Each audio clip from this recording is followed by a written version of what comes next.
Success is not an option. Must. என்னால் ஒரு பார்பராக பெரிய லைஃப் வாழ முடியும்னு நம்பிக்கை இருக்கு. இப்படியே மீன் பிடிச்சு ஊர் சுத்தி வருஷம் 4 ஓடி ஓட்டுறதை குறைச்சிட்டு கொஞ்சம் ரெஸ்ட் எடுக்கலாம்ல. நீங்களே எல்லாரும் மாதிரி இருந்தீங்க. காசு வாங்கி பழகிக்க. 15,000 ரூபா தான் வரும். அதுக்குள்ள குடும்பத்தை நடத்த முடியும்னா ஓகே சொல்லுங்க. எங்கள் அழைப்பை ஏற்று இங்கே வந்திருக்கும் எனது அன்பு சகோதரர்கள், பத்திரிகை நண்பர்களும் ஊடக நண்பர்களுக்கும் என்னுடைய நன்றி கலந்த வணக்கம். என்னோடு நெருங்கி ஒரு குடும்பமாக பழகி இந்த படத்தில் பணிபுரிந்த சக நடிகர்களுக்கும் டெக்னீஷியன்ஸ்க்கும் என்னுடைய வணக்கங்கள், வாழ்த்துக்கள். இந்த படத்தில் வந்து நிறைய விஷயங்கள் ஷேர் பண்ணோம். நம்ம ரீசெண்டாக தான் ஒரு ப்ரெஸ் மீட் பண்ணோம். ஆனால் இன்றைக்கி ஒரு ப்ரெஸ் மீட் பண்ணுறதுக்கு காரணம் என்னன்னா, ஃப்ரெண்ட்ஷிப் டே. வேர்ல்டில் இருக்க எல்லா தமிழ் சொந்தங்களுக்கும் இந்த ஃப்ரெண்ட்ஷிப் டே வாழ்த்துக்கள். உங்கள் எல்லாருக்கும் என்னுடைய ஃப்ரெண்ட்ஷிப் டே வாழ்த்துக்கள். எல்லாம் ஃப்ரெண்ட்ஸாக பழகிட்டு இருக்கோம். நம்ம வந்து ஒரு ப்ரெஸ்ஸு, ஒரு டெக்னீஷியன் அப்படின்னு இல்லை. இங்கே இருக்கிறவங்க எல்லாமே நீங்கள் பேசும்போது பார்த்துருப்பீங்க, எப்படி பேசுகிறாங்க, எப்படி பழகுறாங்கன்னு. அந்த மாதிரி தான் எங்கள் யூனிட்டில் வந்து ஒர்க் பண்ண ஒவ்வொருத்தரும். எங்களுக்கு வந்து டைம் ப்ராப்ளமே இல்லை. காலையில் ஷூட்டிங் 9 மணினா 9 மணிக்கு எல்லாம் இருப்பாங்க. ஒரு ஜாலியாக இருக்கும். நம்ம நினச்ச நேரத்தை விட ஸ்பீடாக முடிச்சுட்டு போயிட்டே இருப்போம். இப்போ சமுத்திரக்கனி சார்லாம் பார்த்தீங்கன்னா என்னுடைய அந்த காலத்தை நினைவுபடுத்துகிற ஒரு ஆர்டிஸ்ட். லுக் வைஸ், அந்த பாடி வச்சிருக்கிற அந்த ஸ்டைல், அந்த நடை, அந்த கெத்து, சீனில் வந்துட்டார்னா சிங்கம். அப்படி மிரட்டி இந்த படத்தில் மிரட்டியிருக்காரு பாருங்க. சிம்ரன் அந்த மிரட்டியிருக்காரு. வனிதாவை அந்த மிரட்டியிருக்காரு. வனிதாவை அதுக்கு மேலே மிரட்டுச்சு. இப்போ அதுக்கு வந்து எமோஷன் வேணுங்கிறதுக்காக அதை கூப்பிட்டு சொன்னேன், உனக்கு தெரிஞ்ச கெட்ட வார்த்தையிலலாம் திட்டுமா அவர். அது ஓத்த ஒய்யால ஏதோ சொல்லத்தகாத வார்த்தைகளெல்லாம் இஷ்டத்துக்கு திட்டம். அங்கே சுற்றி இருக்கிறவங்களாம் கேட்குறாங்க, சார் எப்படி சார் சென்சார் பேசிட்டோம், அந்த எமோஷன் வரட்டும். அது வெறி பிடிச்சி போய் அப்படி பேசும். ஆமாம், யார் மேலே இருந்த கோப்பை எங்கள் செட்டில் காமிச்சு. இந்த படத்தில் வனிதா விஜயகுமாருக்கு ஒரு ரிமார்க்கபிள் ஒரு அங்கீகாரம் கிடைக்கும் அப்படின்னா, ஒரு மிகப்பெரிய நடிகைங்கிற அங்கீகாரம் நடிக்கும். அதே மாதிரி சொல்லணுன்னா, பிரியா ஆனந்த் ஒரு அழகான பொண்ணு, தமிழ் பொண்ணு, தமிழ் இண்டஸ்ட்ரியில் யூஸ் பண்ண மாட்டேங்கிறாங்கன்னு சொன்னாங்க. ஆனால் இங்கே பேசுறது எல்லாமே இங்கிலீஷ். எங்களுக்கெல்லாம் தமிழ் தெரியும், ஆனால் பாதி இங்கிலீஷு. இனிமேல் எங்கே போனாலும் தயவுசெய்து இங்கிலீஷில் பேச வேணாம். அப்போ தான் தெரியும் தமிழ் பொண்ணுன்னு. ஓகே, ரொம்ப அழகான பொண்ணு. இந்த படத்தில் வந்து இந்த கேரக்டர் யாரை போடுறதுன்றது ரொம்ப ஒரு மண்டை குடைச்சல் இருந்தது பல நாட்கள். அதுக்கப்புறம் என்கிட்ட அடிக்கடி தொடர்பில் இருந்தது பிரியா. க்யூட்டாக ஒரு பேர் தேவைப்பட்டது. சரின்னு சொல்லிட்டு பிரியா ஆனந்த் டிசைட் பண்ணோம். அதே மாதிரி இந்த படத்தில் பார்த்தீங்கன்னா, நீங்கள் பார்த்துருப்பீங்க இந்த ட்ரெய்லர்லேயே, சாங்கிலெல்லாம் ரொம்ப க்யூட்டாக அழகாக இருக்கும். பர்ஃபார்மன்ஸுக்கும் ஒரு பெரிய அங்கீகாரம் கிடைக்கும் பிரியாவுக்கு. இதுக்கப்புறம் தொடர்ச்சியாக நிறைய தமிழ் படங்கள் வரும். அடுத்தது சிம்ரன் வந்து பிரசாந்தோட ஒரு 6 படங்கள் பண்ணிடுச்சு. அதுக்கப்புறம் படங்கள் வந்து இந்த படம் வாங்கின பிற்பாடு இது ஏன் சிம்ரனை பண்ணக்கூடாதுன்னு எனக்கு தோணுச்சு. நான் ஃபோன் பண்ணி பேசின உடனே நான் அந்த படம் பார்த்தேன், நான் பண்ணுறேன்னுச்சு. வந்து அதே மாதிரி ஒவ்வொரு சீன்லேயுமே அதனுடைய பர்ஃபார்மன்ஸ், அந்த எக்ஸ்பீரியன்ஸ், அது பண்ணியிருக்கிற பர்ஃபார்மன்ஸ் அந்த படத்தில் நான் கொஞ்சம் எக்ஸ்ட்ராவே வேலை வாங்குவேன். கொஞ்சம் லவுடாக பண்ண வச்சுருக்கேன். என்னை கூட கேட்டது ஒரு சமயம், ஏன் என்னை இவ்வளோ லவுடாக பண்ண வைக்கிறீங்க? நான் ரொம்ப சட்டிலாக பண்ணலான்னு நினச்சேன் அந்த கேரக்டரை. இல்லைம்மா, அந்த கேரக்டர் அப்படி தான் இருக்கணும்னு. அந்த ஆக்ரோஷம், அந்த குத்துறது, அடிக்கிறது, இதெல்லாமே பார்த்தீங்கன்னா ஒரு ஆம்பளை மாதிரி இருக்கும். இந்த படத்தில் சிம்ரனுக்கு மிகப்பெரிய பேர் வரும், நிறைய அவார்ட்ஸ் வரும். இதை நிறைய தடவை சொல்லிட்டேன்.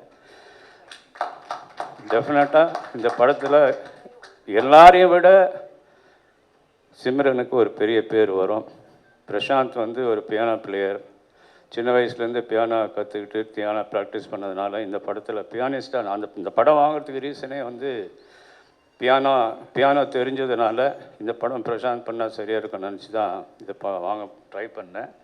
ஆனால் இதை வாங்குறதுக்கு கடும் போட்டி இருந்தது. ப்ரொடியூசர்ஸு, நிறையா டைரக்டர்ஸு, ஹீரோஸு, கடும் போட்டி. நிறைய பேர் இங்கே நிறைய டைரக்டர்ஸ் அனௌன்ஸ் கூட பண்ணிட்டாங்க, நான் தான் டைரக்ட் பண்ணுறேன். நிறையா ஆர்டிஸ்ட் நான் தான் நடிக்கிறேன் நல்லா அனௌன்ஸ் பண்ணியிருந்தாங்க.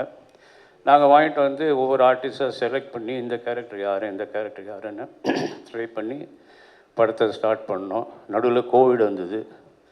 கோவிட் 2 வருஷம் அப்படியே தாங்கிக்கிட்டு ஒரு மாதிரி ட்ரை பண்ணி முடித்து படத்தை, அதுக்கப்புறம் சில சிக்கல்கள்லாம் இருந்தது.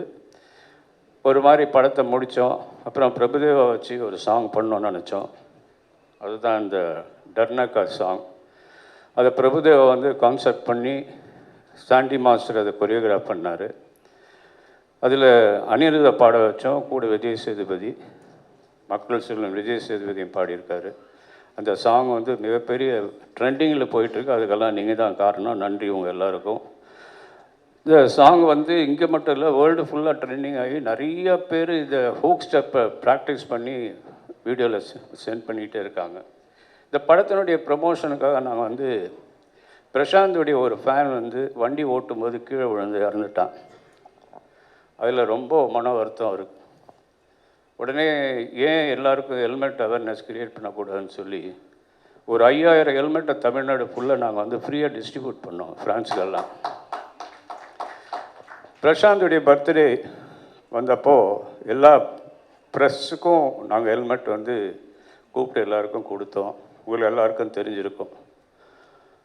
இந்த அவேர்னஸை க்ரியேட் பண்ணுறதுக்காகவே அவர் பண்ண சிரமங்கள். ஒவ்வொரு ஊராக போய் எல்லாரையும் கூப்பிட்டு ஹெல்மெட்டை கொடுத்து ஹெல்மெட் இல்லாமல் ஓட்டாதீங்க, அதனால் உங்கள் உயிருக்கு ஆபத்துலாம் அட்வைஸ் பண்ணி வந்தார். அப்புறம் கேஎஸ் ரவிக்குமார் சார் ஒரு ஸ்பெஷல் கேரக்டர். படத்தில் பார்க்கும்போதே உங்களுக்கு தெரியும், ஒரு சட்டிலான ஒரு வில்லினிஷ் ஆக்டிங் பண்ணியிருப்பார் இதில். இந்த படத்தினுடைய ஒவ்வொரு போர்ஷனுமே ஒவ்வொரு செக்ஷன் வரும்போது ஒரு சஸ்பென்ஸ் வரும், அதை தாண்டி போகும்போது இன்னொரு சஸ்பென்ஸ் வரும். இது என்ன நடக்குது, என்ன ஆச்சு, இது உண்மையாக பொய்யான்னு பார்க்குறதுக்காகவே நானே இந்தியில் இந்த படத்தை ஒரு 3 தடவை பார்த்தேன். அதே மாதிரி தமிழ்லேயும் இந்த ஃபீலிங் வரும். எல்லோரும் திரும்ப இந்த படம் பார்ப்பாங்க. பெசன் நகர் ரவி வந்து அவரை வந்து பெசன் நகர் ரவின்னு தான் தெரியும். நான் பாக்ஸிங் பண்ண காலத்தில் என்னுடைய குருநாதர் முனுருதீன் பாய், அவர்கிட்ட இவரும் ட்ரைனிங் ஆனவர். அந்த பெசன் நகரில் இருந்ததுனால அவர் பெசன் நகர் ரவி, ஆனால் இப்போ பெசன் ரவின்னு ஷார்ட் பண்ணிக்கிட்டார். அவர் இந்த படத்தில், அதாவது எந்த படம் பிரசாந்த் பண்ணாலும் அந்த படத்தில் அவர் இருக்கணுங்கிறது என்னுடைய ஒரு குறிக்கோளாக இருந்தது. ஒரு சின்ன வேஷமாக இருந்தாலும் நான் கூப்பிட்டோன்னு வந்துடுவார். பொன்னர் சங்கரில் அதே மாதிரி இந்த படத்துலேயும் ஒரு சின்ன ரோல் தான், பட் ஆனால் வந்து அதை வந்து பொறுமையாக பண்ணி எங்கள் கூடலாம் கோஆப்டியாக இருந்து அது ரொம்ப சந்தோஷமாக இருந்தது. அடுத்தது ஊர்வசி சொல்ல வேண்டாம். என் கூட வந்து கொம்பேரி மூக்கன், அப்புறம் 2-3 படம் பண்ணுச்சு. பிரசாந்த் கூட நான் தயாரித்த ஒரு மன்னவான்னு ஒரு படத்தில் ஆக்ட் பண்ணுச்சு. இந்த படத்தில் இந்த கேரக்டர் நீங்கள் தான் பண்ணணுன்னு சொன்னோன்னா வந்துச்சு. வந்து கலக்கிட்டு போயிடுச்சு. கூட யோகி பாபு, 2 பேருடைய காம்பினேஷனில் கூட கேஎஸ் ரவிக்குமார் சார், பிரசாந்த் இவங்கெல்லாம் சேர்ந்து பயங்கரமாக கலக்கியிருக்காங்க. அந்த படத்தில் ஒவ்வொரு சீனும் இன்ட்ரெஸ்டிங்கான சீனு. மனோபாலா இன்றைக்கி நம்மளோட இல்லை, ஆனால் அவர் இந்த படத்தில் பிரபலமாக பண்ணியிருக்காரு. ஜெயம் கோபி சின்ன ரோல் தான், ஆனால் வந்து நான் கூப்பிட்டதுக்காக வந்து பண்ணிட்டு போனார். என்கிட்ட இன்னைக்கு காலைல சொன்னார், ஆனால் இதான் நான் கடைசி படம், இனிமேல் நான் வந்து இப்போ படத்தில் நடிக்கிற ஐடியா இல்லை, நான் வந்து இதுக்கு போகிறேன்னாரு, ஆன்மீகத்துக்கு போகிறேன்னாரு. ஆனால் நல்ல நடிகர், அவருடைய டயலாக் டெலிவரி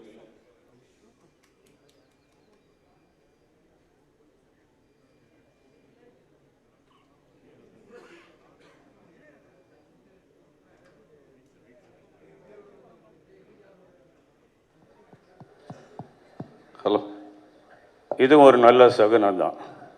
இவர் நடிக்க மாட்டேன்னு ஆன்மீகத்துக்கு போகிறேன்னு கிளம்பிட்டார். ஆனால் கடவுள் அதை ஆஃப் பண்ணி, இல்லை நீங்கள் இனிமேல் நடித்து தான் ஆகணும், இந்த மாதிரி ஒரு டைலாக் டெரியோட லுக்கோடு இருக்கிற ஒரு ஆர்டிஸ்ட்டு, இனிமேல் நீங்கள் ஆன்மீகத்துக்கு போங்க, ஆனால் நடிப்பையும் கொஞ்சம் சைடில் வச்சிங்க, இந்த மாதிரி லைட் ஆஃப் பண்ணி சிக்னல் கொடுத்துருக்காரு.